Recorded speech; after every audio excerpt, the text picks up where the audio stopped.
আসসালামু আলাইকুম। আজকে 100% হিউম্যান হেয়ারে ক্লিপ এক্সটেনশন নিয়ে একটি ভিডিও মেক করার চেষ্টা করছি।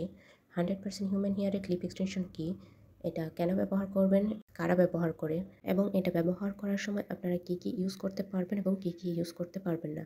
এই সকল বিষয়ে ডিটেইলস আলোচনা করব। আমরা এই ভিডিওটির মাধ্যমে ক্লিপ এক্সটেনশনের সুবিধা এবং অসুবিধা ২ টা দিকই তুলে ধরার চেষ্টা করছি। এর সাথে আমরা সেটিং ভিডিওটি উপস্থাপন করেছি যাতে করে আপনারা সেটিংটা পারফেক্টলি বুঝতে পারেন। আমাদের কাছে 14 ইঞ্চি থেকে 24 ইঞ্চি পর্যন্ত স্টক অ্যাভেলেবেল আছে। যারা আমাদের কাছ থেকে ক্লিপ এক্সটেনশন নিতে চান তাদের জন্য। এই ক্লিপ এক্সটেনশনে আপনারা যে সকল সুবিধাগুলি পাচ্ছেন এটা হচ্ছে খুব ইনস্ট্যান্ট। আপনারা এটা ভলিউম বাড়াতে পারবেন এবং চুলের লেন্থ বাড়াতে পারবেন এবং এটা আপনি নিজে একাই ব্যবহার করতে পারবেন। এটা ব্যবহার করতে আপনার অন্য কারোর সাহায্যের প্রয়োজন পড়বে না। এটা ক্লিপ হওয়ার সুবিধার্থে আপনি যদি কখনো আনইজি ফিল করেন সেক্ষেত্রে আপনি নিজেই এটা খুলে ফেলতে পারবেন এবং যে কোনো জায়গায় এটা আপনি পারফেক্টলি সেটিং করতে পারবেন। এটা 100% হিউম্যান হওয়ার কারণে এটা আপনার চুলের সঙ্গে এমনভাবে ব্লেন্ড হয়ে যাবে যে কেউ দেখে বুঝতেই পারবে না যে আপনি আলাদা কিছু পরে আছেন।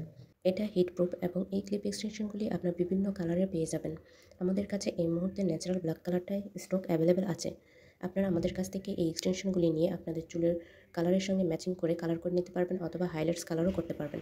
এবং এই এক্সটেনশনটা ক্লিপ হওয়ার শর্তে আপনার দীর্ঘ সময় ব্যবহারের ফলেও আপনি আনইজি ফিল করবেন না। এটা ব্যবহার করাও খুব ইজি। আপনার নিজের হেয়ারের সঙ্গে জাস্ট ওই ক্লিপ এক্সটেনশনের ক্লিপটা অ্যাডজাস্ট করে নিলেই হয়ে যায়। এটার মাধ্যমে আপনি খোঁপাও করতে পারবেন এবং বেনিও করতে পারবেন। আপনি আপনার পছন্দ অনুযায়ী যেকোনো স্টাইলে চুল বাঁধতে পারবেন। এখন আসি এটার যত্ন আপনারা কীভাবে নেবেন। এটাতে আপনারা যেকোনো প্রকারের শ্যাম্পু ব্যবহার করতে পারবেন। তবে এটা ওয়াশ করার সময় খুব জোরে ঘষা যাবে না। সেদিকে একটু খেয়াল রাখতে হবে এবং এটা ওয়াশের পর ভালোভাবে শুকিয়ে রাখা যাতে করে বেস পার্টটা ভেজা না থাকে এবং আপনি যখন নর্মালি ব্যবহার করবেন সেক্ষেত্রে যখন এটাতে ঘাম জমে থাকবে সেক্ষেত্রে এটা নষ্ট হয়ে যাওয়ার সম্ভাবনাটা বেশি থাকবে। এর জন্য আপনি ঘামটা ভালোভাবে শুকিয়ে দেন এটা সংরক্ষণ করবেন। এভাবে যদি আপনারা এটা ব্যবহার করতে পারেন তবে 2 থেকে 3 বছর লং লাস্টিং হবে অনায়াসে। আপনারা আমাদের কাছ থেকে সরাসরি অফিসে এসেও প্রোডাক্ট নিতে পারেন এবং অনলাইনের মাধ্যমে নিতে পারেন। অনলাইনে প্রোডাক্ট নেওয়ার জন্য আমাদের স্ক্রিনে দেওয়া হোয়াটসঅ্যাপ নাম্বারে যোগাযোগ করবেন। ধন্যবাদ।